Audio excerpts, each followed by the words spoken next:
Wait lang mga ka-reloan. Hindi pa nga dumadating yung pera mo pero may bayad ka na agad? Hala, may membership fee. Parang pumunta ka sa lending application para mangutang. Aba, tapos ang bungad sa'yo, membership fee? Pero ang tanong mga ka-reloan, para saan ba talaga yung membership fee na yan? Required ba talaga? At kapag nagbayad ka ba, sigurado bang marirelease yung loan? Kaya mga ka-reloan, kung may loan application ka na nakita na ganito ang style, huwag ka munang excited magbayad. Alamin muna natin kung ano yung pinapasok mo. Ako ang inyong lingkod at welcome back sa ating Reloan TV! At dito mga ka-reloan, alam nyo naman, hindi tayo agad-agad naniniwala sa salitang approve ka na. Siyempre, sinusuri muna natin bago tayo mag-click, bago tayo mag-confirm dyan, at lalong-lalo na bago tayo maglabas ng pera para sa membership fee na yan. At disclaimer lang mga ka-reloan, bago natin ituloy itong video natin, ito po ay for information and awareness purpose lamang po. Tandaan mga ka-reloan, hindi ako financial advisor. At syempre, hindi rin ito garansya na scam o legit ang isang particular na loan application.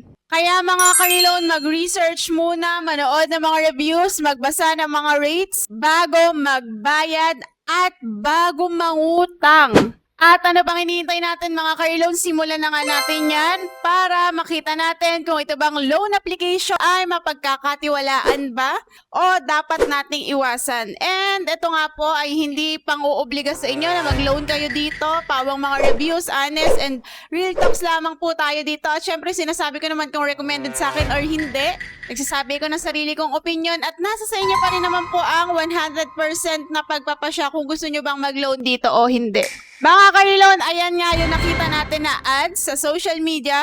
May loan amount nga daw siya up to 90,000 pesos. At meron nga raw siyang flexible na 3 hanggang 12 terms. Oh, ano kaya yung 3 at saka 12 terms na yarn? At ayun nga mga ka-reloan, interest free pa daw ito up to 2 installment. Wow, kabog na kabog. Kaya ano pang hinihintay natin? Subukan na natin yan. I-download na natin yan. At lumabas nga dito si Peso Sure at siya ay naka-under kay Kida Map. Meron siyang 4.6 na stars at meron palang 1,000 na nakakapag-downloads nito kasi ito ay na-release lang noong July 22, 2026. Nakalagay nga dito sa may about this app na to mga ka-reloan ay calculate loans easily and manage your financial information securely. So, medyo pagka ganito talaga nababasa ko sa about na yon tungkol sa kanila, medyo naaano na ako na nawawala na yung kumpiyansa ko.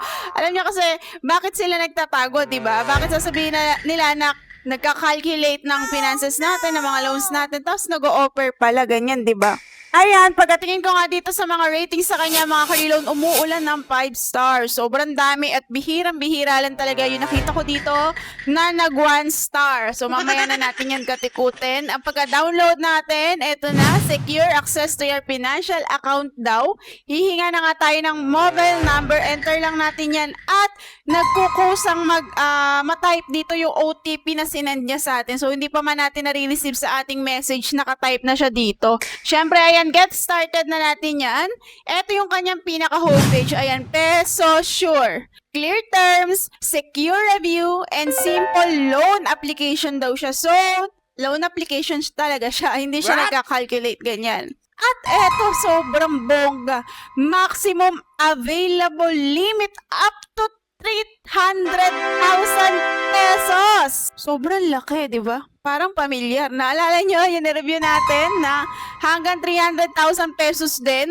Ayan, mag-get loan now na tayo. Get loan! At ito yung kanyang anong tawag dito? Pinaka-homepage natin. Ganun kapag pinindot mo yung mine na yung pinaka-account mo, may wallet, may loan history, ayan, order record, ayan. So, doon tayo sa may loan history. At lalabas na nga dito yung basic info natin. Ayan, 3 lang yung sasagutan natin dito. Una nga itong basic information, full name, government ID type, at yung mga ID na pwede dito, national ID, driver's license, passport, UMID, PhilHealth ID, SSS ID, TIN ID, Voters ID, Postal ID, tapos may others pa.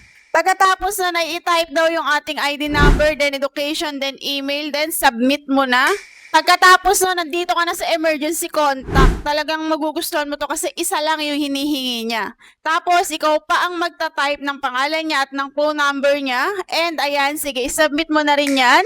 Pagkatapos, nandito na tayo sa receiving info.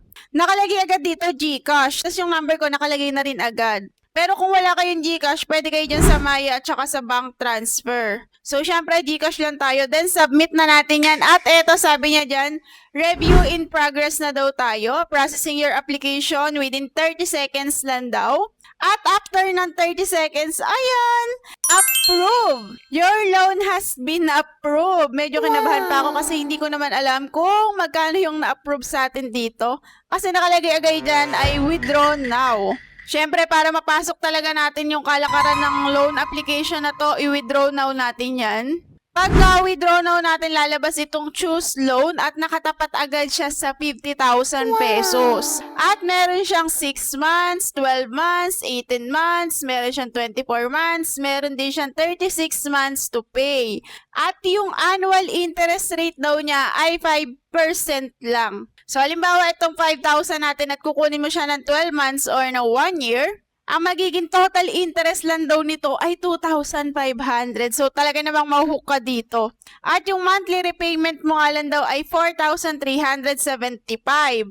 At nakalagay na dyan, ayan, meron siya dyan sa may baba na membership fee na 500 pesos. So, ang liit lang, diba? Talagang, kung 500 lang yung membership fee, talagang maaano ka dito. Sige na nga, bayaran ko na nga yung 500, ganyan. So, kung ayaw mo naman ng 50,000, meron din siya ditong 30,000 pesos at 5% din siya kapag ka 12 months. 1,500 lang yung magiging interest daw niya at 2,625 lang yung magiging monthly.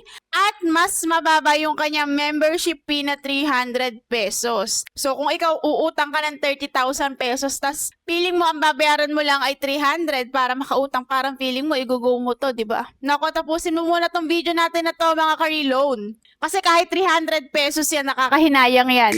Siyempre, ayan, sinubukan ko din sa sagad na sagad, 300,000 at yung 12 months niya, meron lang din daw siyang 5% na annual interest rate na may total na 15,000 pesos. At yung monthly nyo dito ay 26,250 pesos. Talagang pwedeng pang negosyo no, kung gusto mong magnegosyo.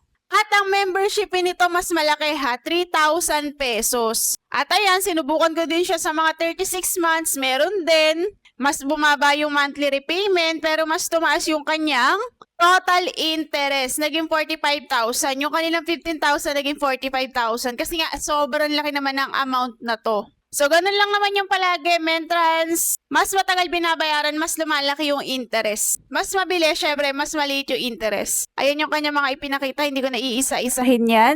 At doon na tayo sa may exciting part. Nakakatakot mag-loan dito. No, paano kung hindi naman ganito kalaki yung kailangan mo? Tapos baka mamaya bigla kang ma-disburse, kasi nasa kanya na yung withdrawal account mo. Kaya I suggest talaga mga ka-reloan, lagi kayong manood 1 hanggang 2 beses tapos magbasa-basa para nakakaiwas tayo sa, alam niyo na, mga hindi inaasahang bagay. At eto ang 30,000 pesos na to na 12 months, review and continue na natin siya. Ayan, lalabas na nga dyan, membership fee na 300 pesos. Sabi niya dyan, fees, refund handling, and payment channels are shown in the contract before you pay. So, nandun nga siya kanina sa may choose loan, sa may repayment details, di ba? Ayan, submit payment information. Click nga natin yan. At ayan yung submit payment information niya, yung number niyo, yung amount niyo daw, tapos yung reference number daw. Halimbawa, nagbayad kayo gamit GCash nyo. Tapos, mag-upload daw kayo ng screenshot ng pagbabayad nyo, then submit. Siyempre, hindi ko yan siya na-admit, no?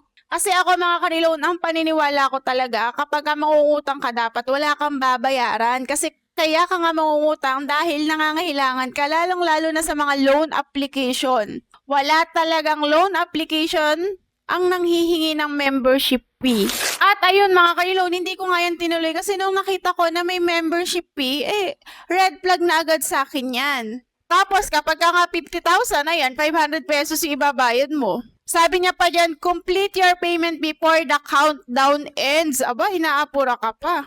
O kapag ka 100,000 daw, 1,000 naman. Kapag ka 300,000, 3,000. Kapag ka 200,000 ang ilo-loan nyo, 2,000 pesos. Diyos ko po. Malaki-laking bagay ito mga karilon. Huwag kayong masyadong na mamangha sa mga ganitong klaseng loan application kasi hindi nyo talaga alam kung maloloan nyo ba talaga yung amount na yan or kung may maloloan ba kayo dito. At eto, balikan natin yung mga comment or yung ratings. Ang sabi dito ng mga kakaunti lang na 1 star, ganyan. Alam niyo na yung mga 5 star dito, karaniwan mga agent lang nila yun, ganyan. O kaya naman AI daw. Sabi niya, noong July 31 lang ito ha. Don't fall for this scam method. You need to pay first to lend money. Don't install the app or pay the amount that they asking to lend you money. So, wag daw. Ayan, have membership fee, hahaha. Scam report app, sabi niyang ganyan. May advance fee. At ayun nga, ilan lang yung mga comment na yun. Talagang kapag hindi ka masipag mag-scroll, hindi mo pa nga makikita agad-agad yung mga yun. Mga karilaw, lagi kong paalala sa inyo, maging matalino tayo, mapagmatsyag, ayan. At busisiin yung mabuti yung mga loan application na pinag-a-applyan ninyo. Kasi baka akala nyo panalo kayo nung pala ay kayo ang uuwing luhaan dyan. Pagkatapos ko nga makita itong membership na yan, syempre nag-research na tayo. Wala tayong nakitang malinaw na SEC record na nagpapatunay na ang PesoSure na naka-under kay Kidamap ay registered lending company dito sa Pilipinas. So talaga namang red flag dahil hindi siya SEC registered. Yung iba nga registered na red flag pa rin, di ba? What more itong mga hindi talaga SEC registered. At lagi nyo rin tandaan mga ka-reloan, ang pagiging available ng karamihan sa mga loan application na to sa Google Play Store ay hindi automatic na ibig sabihin ay SEC authorized lender ang app. So yun lang mga ka-reloan, that's it for today's video. Sana ay nakatulong sa inyo tong video natin at nagkaroon kayo ng ideya tungkol dito kay PesoSure kung sakasakali man nadadaan ito sa mga newsfeed nyo. Nagkaroon na kayo ng ideya kung gusto nyo pa ba itong ituloy o hindi na. Pero para sa akin mga ka-reloan, once nang hingi ng membership PI, hindi ko sinasabing scam o ano pa man, basta ito ay red flag. So yun lang, kung natuwa kayo at may natutunan kayo, please like and share na din para mas maraming maging aware. At i-comment nyo na dyan sa baba kung nakita nyo na rin ba yung si PesoSure, ano yung ginawa ninyo? In-install nyo ba at itinuloy nyo ba ang pagbabayad dito? Naging successful ba yung pangungutang ninyo? At syempre, kung gusto nyo pa ng mga ganitong real talks, honest review, and warnings, ay siguraduhin mo na nakasubscribe ka dyan and hit the notification bell para lagi kang updated sa mga uploads natin. Yun lang mga ka-reloan, sana ay makahon na tayong lahat sa pagkakautang. And iwasan natin yung tapal-tapal system, maging matalino tayo para makaiwas tayo sa stress. Maraming salamat sa panonood. God bless you all and see you on my next video. Bye! Ito nga pala yung palagi natin ginagamit na microphone. Sobrang ganda ng quality, di ba? Boya Mini Mic 2. Nandiyan sa ating description ang link kapag gusto nyo mag-scroll-scroll sa inyong Shopee.